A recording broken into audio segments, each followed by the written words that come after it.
Okay, so let's wait for everyone to join this conversation so that we can talk to our guest today and also to see some of Jules as well. Thank you all for joining me today. Let me know where you're tuning in from. And I'm sure you've seen the announcement and stories that today we have a very special jeweler, well, I'd say an exceptional jeweler, one of those who really focuses on quality and on providing the top quality diamond jewelry from India. We have Harakh. And let me see if he's here so he can join us and talk a little bit about his brand, Luxury by Harakh, the jewels, and show us some pieces as well. Harakh, if you're watching this, can you please wave at me so I can add you to this conversation?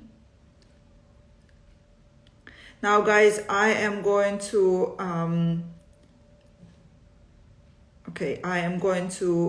get Harakh to talk to us and show us jewels. I'll be switching the comments off, but at some point I'll be switching them back on so that you can ask your questions as well. So please think what you'd like to ask. Let me just add him. I hope you guys are having a great day and you are all excited about this talk. So let's see.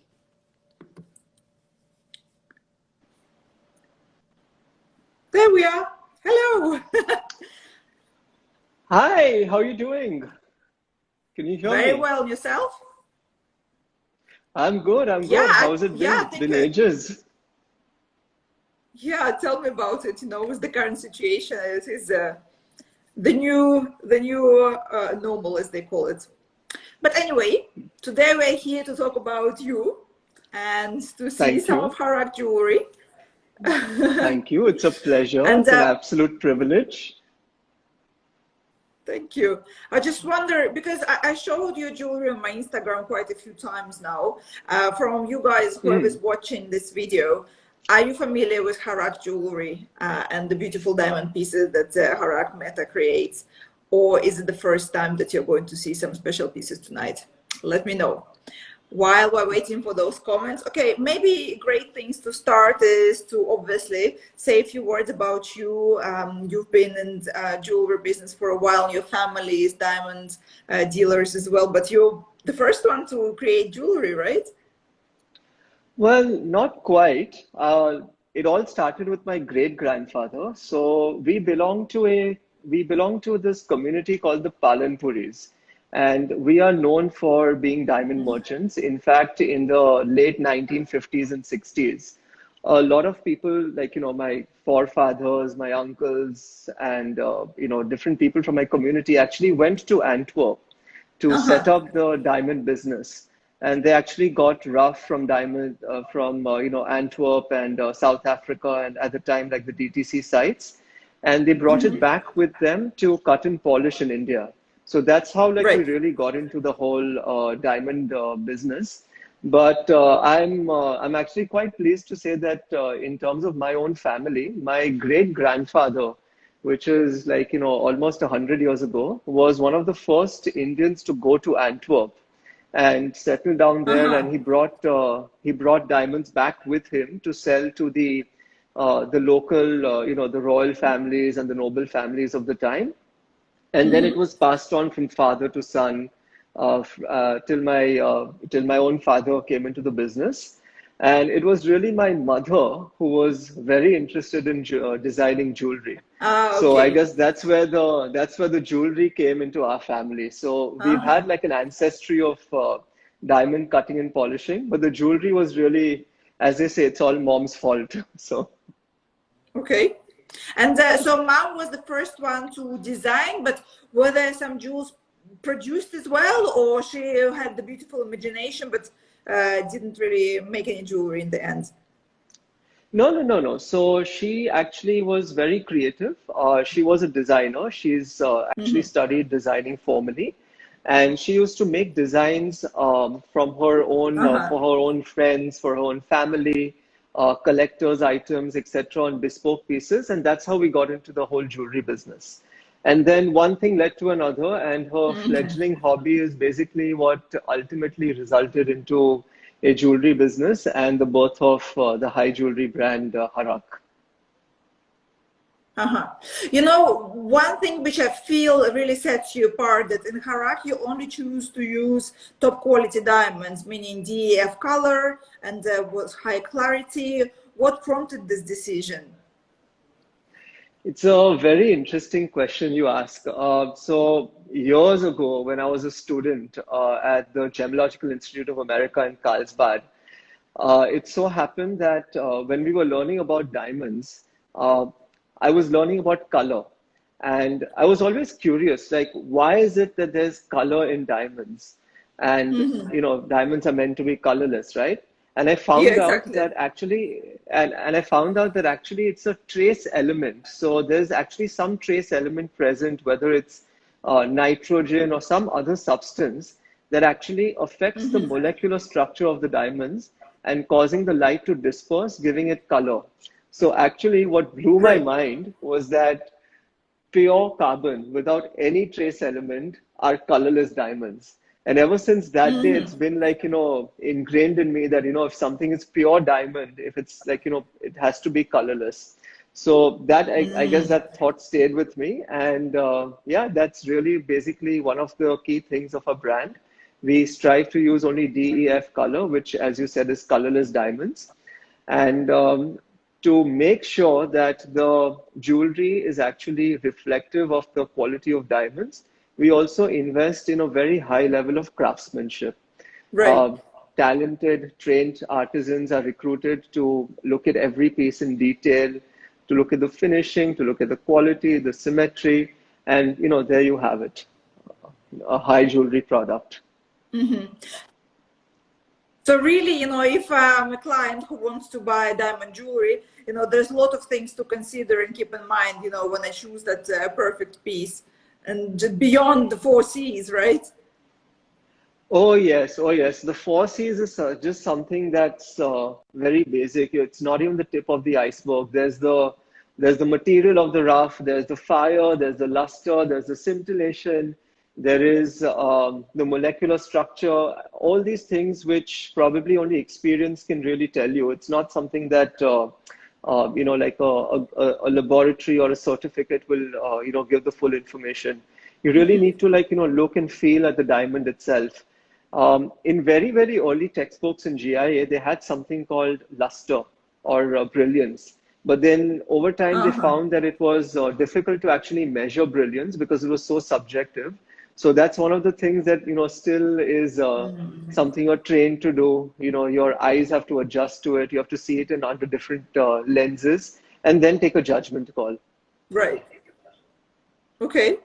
Interesting. Now we are going to see some pieces of yours as well. I hope, Okay. if you show us Of something course. today.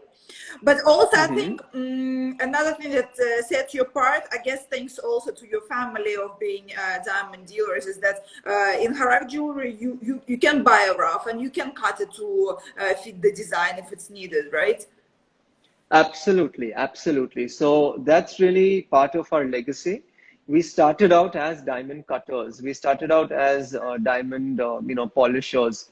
So till today, what we do is when we look for perfection in a stone, we are able to not only cut it, but also able to recut a polished piece so that it meets like the Harakh standards. And Right, we right. have like about 20 metrics that we follow. And, you know, Okay, they 20. say that, you know, less than, yeah, they say that, you know, my team always tells me that, you know, with all the metrics you give us, you know, less than half the percent of the world's diamonds will actually fit a Harakh grade. So I'm not quite There sure you what to go. make of that. I guess I take it as a compliment. No, but it's, you know, it's good to know that, for example, if a client comes to you, that they definitely would get the top quality and there's no compromise. There isn't many brands who would be so super selective because, of course, you know, nowadays we want to please the client and to produce many different designs that they can choose from. But for yourself, how many designs do you produce? There's not such huge number a year, right? No, so currently we do not produce a very large number of designs. We produce about like 150 to maybe 250 designs a year. But as things are progressing and as we are getting more and more requests, it's actually very encouraging. A lot of people have come up to us and said, repeat customers saying that when we buy a Harakh piece and we let's say, this one customer said that, when I wear your ring on my finger, I had to take out all the other rings because all the other rings started looking bad. So That's a I good don't know one. whether that's a good thing or a bad thing, Yeah, but yeah. that's the whole idea. Like the piece should speak for itself.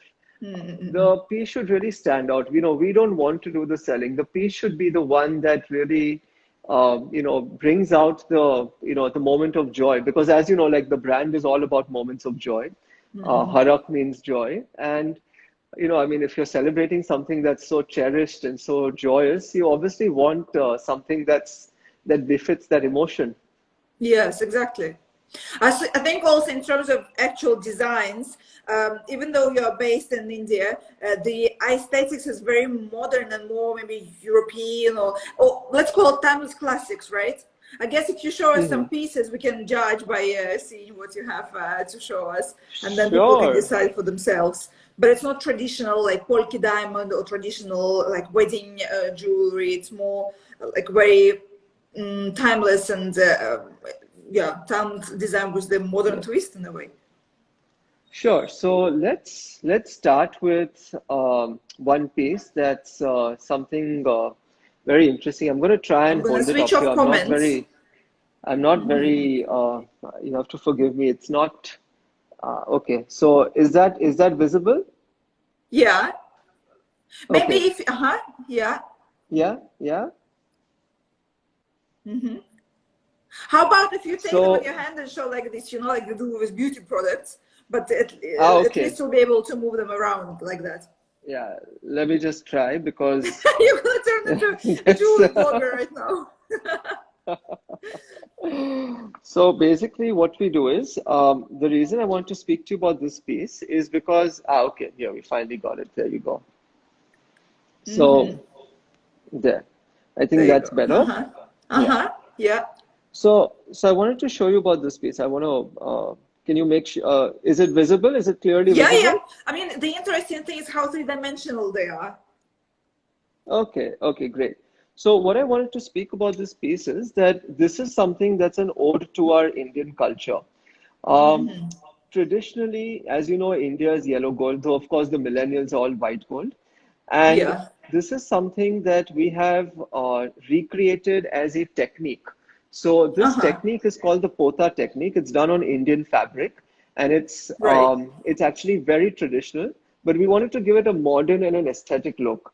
So what we did is we created these small balls. I don't know if you can see them, but there are in this pair of earrings. Around the circle. Yes, yes, and Uh-huh. all over as well. If you see, like it's actually all over. Yeah. So if you notice that these balls are actually all made by hand, and Right. it's called the Pota technique. So there are more than 1,200 balls made all by hand, and we wanted to, give it something different, something unique. So in fact, this was one of the earrings that was selected by the New York Times, as you know, because they felt it Uh-huh. was the perfect blend of like, something modern, but with its roots in, something ancient and something cultural. Right, right. I think it's beautiful And how you introduce the tradition into something new and modern, and the blend of the two gives it an interesting approach to design. It's different. exactly, and this is part of our sunlight collection. And since we are such a yellow gold country, what better motif than the sun itself to show something Exactly. that's yellow gold? And maybe you're familiar with this ring, but this is also part of the sunlight collection. I'm going to try and hold it. Is that visible? Uh-huh. Maybe if you put your hand, because otherwise it doesn't want to focus. Yeah. So let's Yeah, see, maybe like this. Yeah. yeah, there you go. Uh-huh. So now that's an It's like a engagement Bombay ring. ring. Yes, yes. Now Hmm. that's something that can be quite easily worn on a literally like the modern jewelry collector as an everyday piece, or something if you want to like really go out for a night out or something like that. But Hmm. this is what I mean. Now there's very gentle pota technique around this Hmm. ring. And that Right. that pota technique, it just adds a little bit of a hint of like the origin or the provenance. But really, it's quite a modern Hmm. ring that can be worn by like somebody from the 21st century jewelry collector. Right, right. Okay. And did you also implement some other techniques maybe in your current collections, or maybe turn tradition into something modern? Yes, so I wanted to show you this piece. Can you see this? Oh, yes. How can I see that? This is a So this is like a diamond bracelet. correct, correct, correct. So Hmm. now I'm going to try and move this a little closer to the camera so you guys can see it. But basically, if you notice, these are rose cuts. Now you'll notice that a lot of traditional Indian jewelry has rose cuts, and rose cuts is something that's a very versatile and a very beautiful cut, because it reflects light in a different way, and I Maybe like to hold it a use little rose bit cuts a further lot. out. Yeah. Yeah, because when it's too close, it gets blurry. Yeah, when it's a little bit further out, you can see it better. Yeah. Is that better? Sorry. Yeah, no, that's all right. So you can see out here how we've taken rose cuts, which is something that's very traditional Indian. Like when you think of uncut diamonds, we've actually redesigned the rose cut itself. So we've recut them. We've given gentle faceting around the sides to make it Okay. more appealing to a modern customer. But at the same time, you'll notice that there's a small brilliant cut around it as well. And so that's the blend of the new. So the rose cuts and the brilliant cuts and the mixing of the two, which gives it that unique feel to it. I think you know how to play with rose cards, because quite a few of your jewels feature this. I love the like more kind of subtle sparkle of the rose cards, because I think it's so suitable for, well, let's call it everyday wear, or something more casual. That's right. So I wanted to actually also show you this piece. Now this is a bangle. Um, this is part of our Cascade collection. Can you see this okay? Ah, yes. I'm just going to try and see if I can. Yeah. Yeah. So there you go. So this is part of a Cascade collection. Now these also have a mixture of rose cuts and brilliant cuts. And the Okay. reason that and I mean, as you know, like the brand is built upon tales of joy, and each sort of collection has its own story. But basically, it's all about a childhood memory that I would have had at some point, where something would have given me like a moment of joy, and that's something that's come into the jewelry. So cascade, as you know, means waterfall, and there's an Yes. interesting story about this where Maybe you can take it off and show us while you're telling us about the okay, story. there you Because I think go. it's nice to see the three dimension of the bracelet. Yeah. There you go. Yeah. So here, let me just place it. Yeah.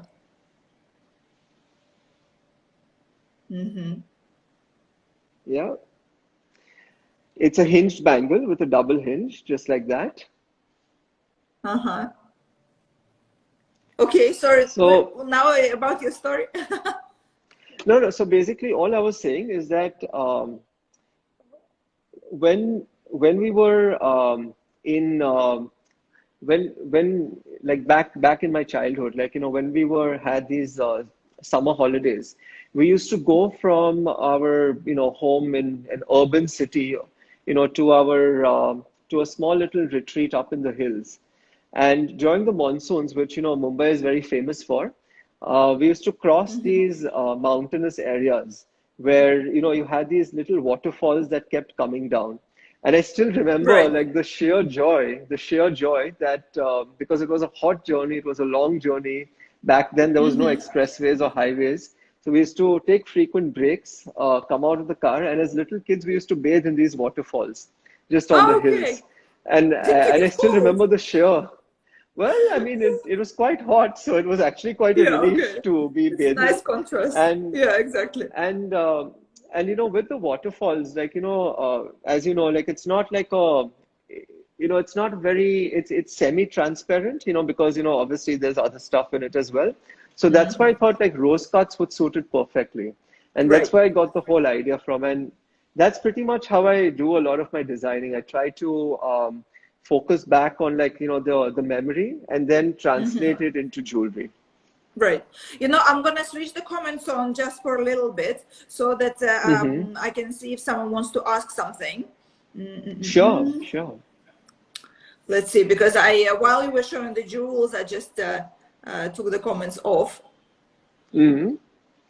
Let's see, guys, if you want to ask something of what you've seen, it's a good time to ask a question. Also, last year you had quite a same milestone in your career with teaming up with the Le Bal in Paris. You were the official jeweler for Le Bal, which is an event for the debutantes from all over the world.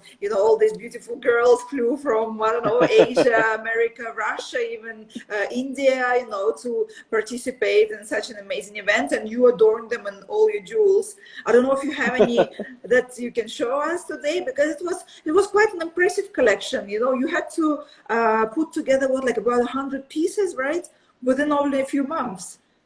Well, yes, you're right. Labal was definitely, certainly like happy memories all around.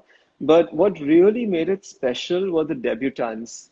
I mean, they really, adorning them with the jewelry, they really brought the creations to life. And I learned so much from them and their families because, I mean, these debutants, as you know, they come from titled European aristocracy, business dynasties, the world of entertainment. So interacting with them was an absolute privilege.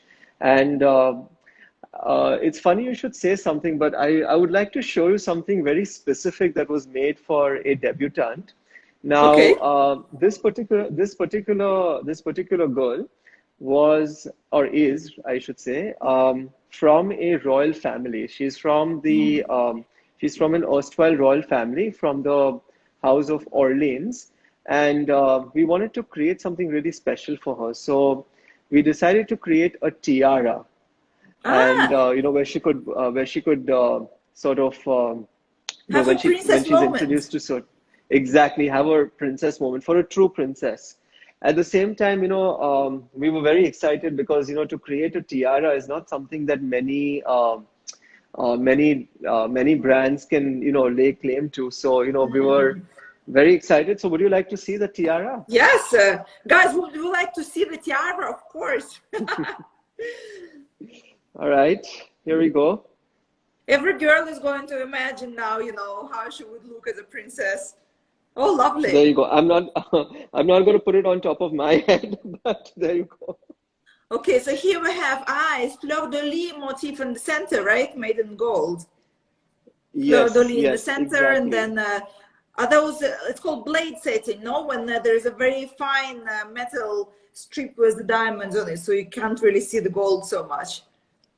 Exactly, exactly. So this particular piece is done with that what we call knife edge setting or what you call blade setting, and right in the center is the fleur de lis, which is the symbol of the royal house, which is which is the princess's royal house, and this is actually from our based on an inspiration of a peacock because initially we want to create a peacock Ah, tiara, and right. that's how we decided to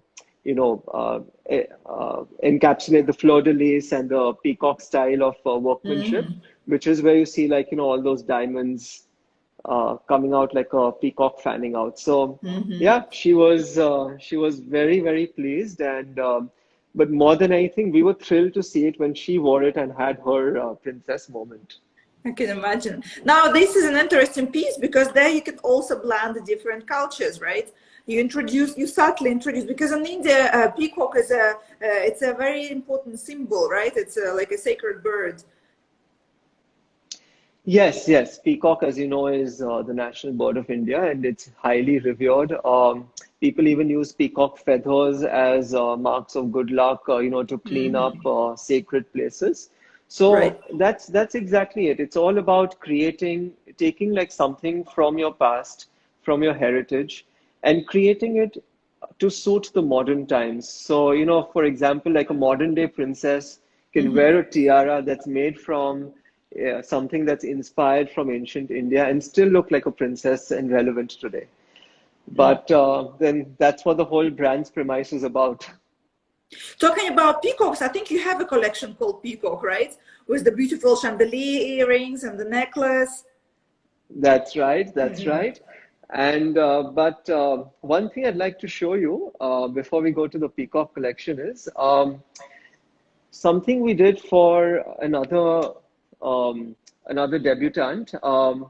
When these debutantes sort of came on board, we had an idea of like what sort of outfit they would be wearing, Right. and to match something that actually complemented their outfit was I think very critical for us because obviously as you know, it was their big moment, and to spend time understanding their personalities, what would suit them, doing all this over telephone because we had very little time was quite interesting. But I'm glad to say that many of them have now become good friends, and Oh, it's and we've learned a lot from them. We've learned a lot from them and yeah. their families. So there's this one piece I would like to show you.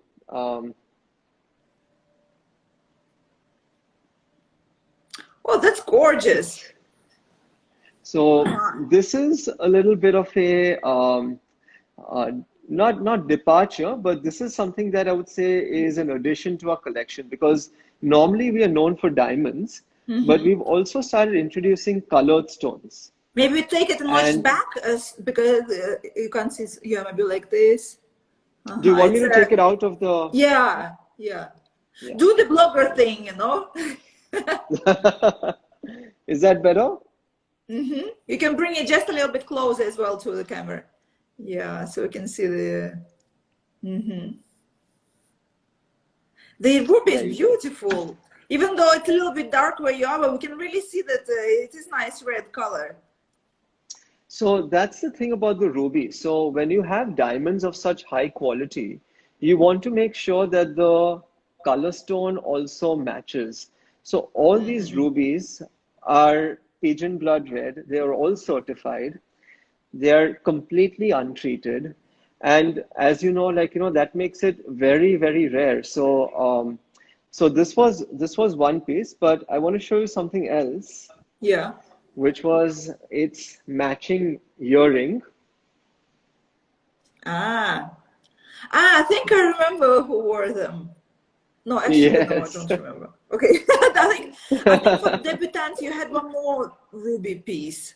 Maybe I'm confusing correct. with that one, but that's gorgeous. I think I featured this in my stories as well. They're beautiful. Yes, yes. So Where's now the to rubies from? so all these rubies are from Mozambique, and they Ah, are Mozambique. completely untreated. Yes, they're completely untreated. And to get so many pieces that match perfectly, the same shade, the same pigeon blood red quality, all of them certified, was quite challenging. But it's something that in your in your journey of stone sourcing, when you want nothing but perfection, and you don't want to settle for anything but second best, you just go ahead and do this. And really thanks to my team, my amazing team. I think they're all diamonds in themselves. um, Yeah. Earlier you asked a very interesting question, like how did you manage to pull off so many pieces in such a short time. And I don't know if you've heard, there's a very famous saying. Two things happen when there's extreme pressure. The first thing is either pipes burst, or the second thing is you create diamonds. Yeah, there you go. So you can imagine, like, under extreme pressure, what happened. Yeah, exactly. Fantastic. But there's one other piece I would like to show you, which is again part of the Ruby Oh, set. this I love. Yeah, I remember this piece. It took you quite also, it was a challenge to put together all the rubies to match by color and by saturation of color. And how long did it Exactly. take you? Did you find them all together, or you had to collect different rubies from different sources? Well, basically, see, our expertise in stone cutting and stone sourcing did help quite a bit, obviously. And we did have to, basically, almost all these rubies come from like the same mine or the same group of mines. Otherwise, you won't Okay. have the same color, the same hue, the same saturation. But there is a lot you can do in terms of cutting and recutting stones to actually make it look more, give it a more flawless appearance and matching, if that's the right word. And we had to do quite a lot of that. And yeah, I mean, I think we produced good results under intense pressure. Let's see it again, I think we're gonna see the necklace, and then I'll switch on the comments. So in the center you have a beautiful diamond, well, the largest one Correct. I'd say in the center, and then it's like a fireworks, no, with rubies. And the drop, is it pear-shaped, or is it quite unusual cut? Can't really Yes, tell. yes. So the drop, yes. So the drop is again a very unusual cut. It's a pear shape, but it's an elongated pear shape, and it's very specific to this piece because we wanted to create the illusion of, or not the illusion, but we wanted to create the inspiration behind this is still the raindrop. So we wanted to create like a beautiful raindrop necklace, but with rubies. Right. And that's where the unusual shape came from. It just fit in perfectly. Fantastic. Okay, I am gonna switch the comments back on, so because I didn't want them to cover the jewels. Let's see Hmm. if there are some questions at that point. Um, Now, so you have a couple of pieces with colored stone, so with ruby. Do you think in the future you might be using more color stones, or you're happy to stick just with the diamonds? No, no, no. In fact, I may be a fourth generation diamantaire, but life is far more interesting in color. So color will definitely find more and more of its way in the collection. What I'm interested in color stones are again for what they stand for. Just the way when you think of a diamond, you think of its colorlessness.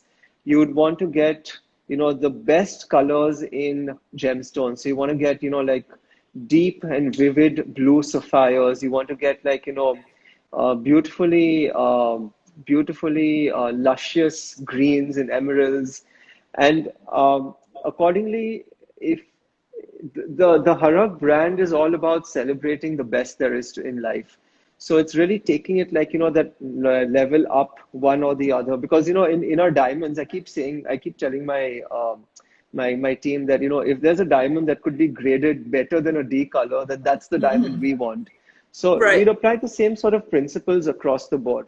And, create like a beautiful, like, just the way you saw the ruby, where you saw like, it's very dark, it's really intense red. That's the same way we'd want to go for sapphires, emeralds, and even later on other precious stones. So there's a lot that we can do with color stones. There's a whole world just waiting out there. So yeah, we are very interested in doing more with color stones later. There is actually a question from someone who's watching. You might introduce color in that answer. They're asking, during the lockdown, have you come up with some new collection maybe? Or did you explore your creativity? I think the lockdown was one of the most interesting times in most people's lives. For me, it gave me a chance to step back, enjoy it at a personal level. Of course, I enjoyed time with my family, my wife, my children, my parents, my and whatever we could in terms of bonding, like within the restrictions that we had. But also, it gave me a lot of time to actually sketch. It gave me a lot of time to actually just unleash what was pent up, and like let's say what we had to do under intense pressure, because sometimes it's good to, like take a step back and really do, what your instinct tells you. So we've actually like sketched quite a lot. There are lots of new things coming up. They're all Oh, under process right now, and uh-huh. when the time is right, we'll definitely launch them. But trust me, there are there's lots of ideas, and I mean, really, when in your flashes of creativity, you really do feel like, there's so much to do. There's so many resources at disposal that, you can do a lot out of it. Yeah. Also one more thing I've remembered, and I want to draw attention to it, because from what I remember with your designs, it's not just the beauty, but also you inject some spirituality in it as well. And you also offer like reflection cards to your clients. Yeah. Yes, yes. So It's look, quite that's interesting, really it's not a traditional thing, but it just gives an extra dimension to what you create. Well, see, that's really a little bit of me spilling out in the jewelry. Uh, Katrina, I mean, you know me, like, I'm a deeply spiritual person. And at the end of the day, like, I always look at life in two ways. Like, one is, what's there on the surface. And the other thing is, like, why did this event happen? What made it happen? And I meditate deeply. So the reflection card is just mainly a way for me to express um, what I went through in the journey to create these pieces. So on the surface, you see these ultra luxurious pieces with the best quality diamonds, with the highest level of craftsmanship, painstaking amount of detail. But you go beyond the surface and you'll see there's a story behind each piece. Yes. And that's basically what I've tried to do in this reflection card. So each piece Well, comes with a reflection card, but here I'm not going to open it, but okay. that's what it is. Uh-huh. And then, well, okay, maybe I'll just give a sneak peek. Okay, to one. Yeah. Okay. There you go. So, oops, sorry Uh-huh. about that. So Well, that's it's a what, mirror image anyway, so we can't even read that. But I guess it's like a special message for your clients.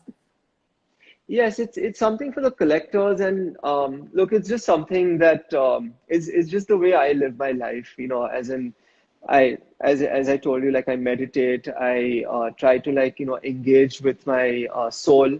And I just feel that, when I'm doing something so passionately, it's something that was bound to come out at some point. So hence the reflection cards that found its way in every piece of jewelry that are personally written by me.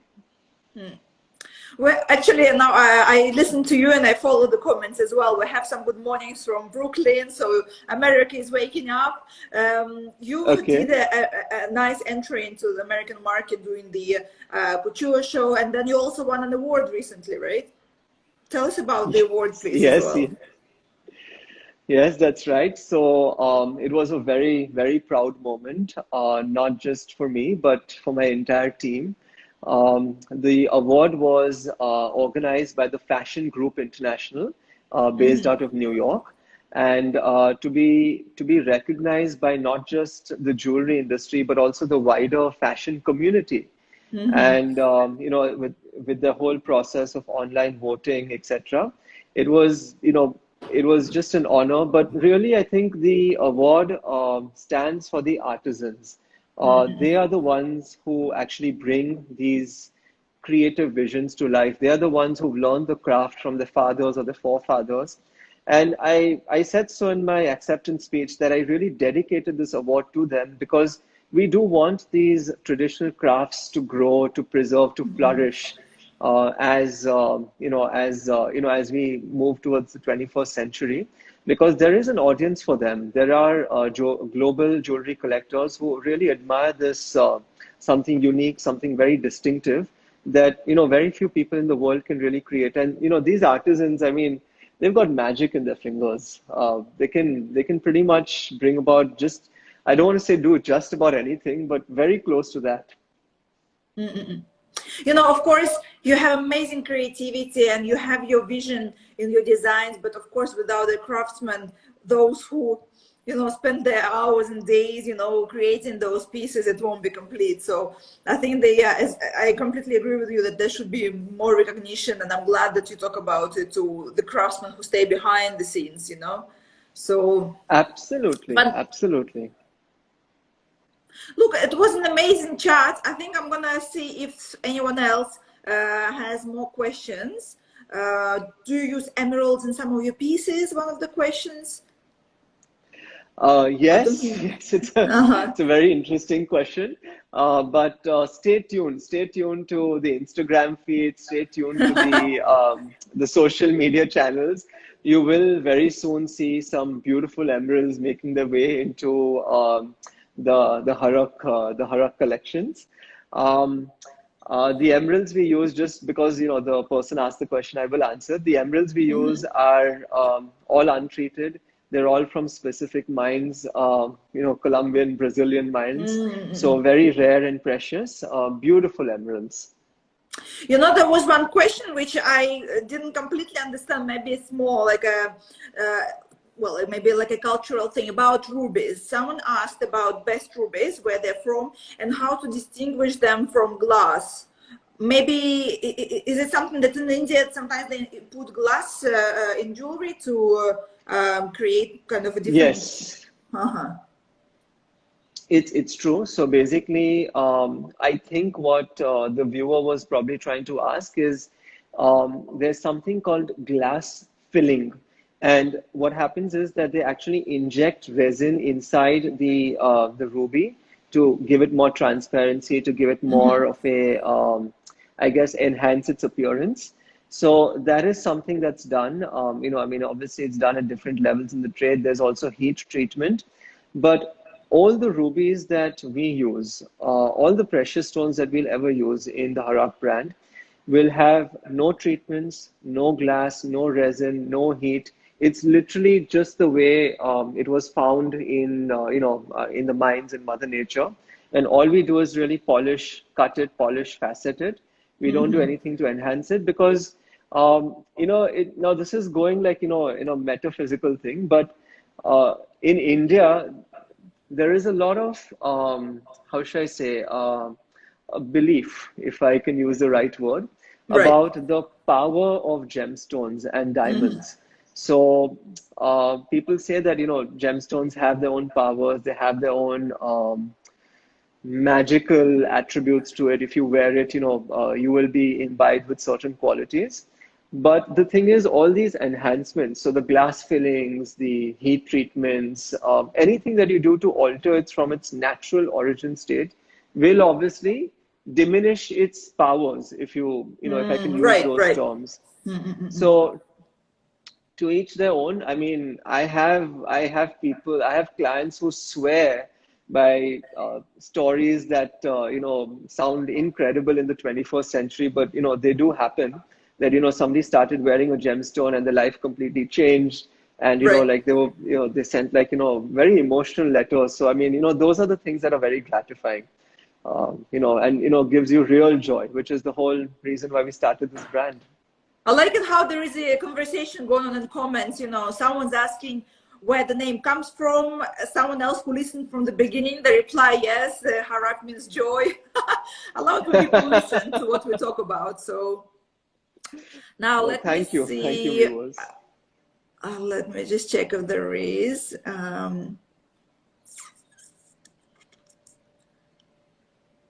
There was something else I wanted to ask.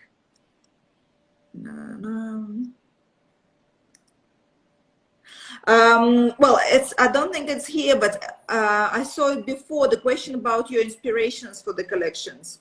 So we talked about your childhood memories and your emotions. What else triggers the creativity? So basically, it all starts with moments of joy. And whenever, I mean, I don't sit down with a particular thought in mind that this is what I want to do. This is how I have to take the direction of the brand. What I do is I actually, because, I do meditate, I actually do sit still, calm, and just let the energies flow into me.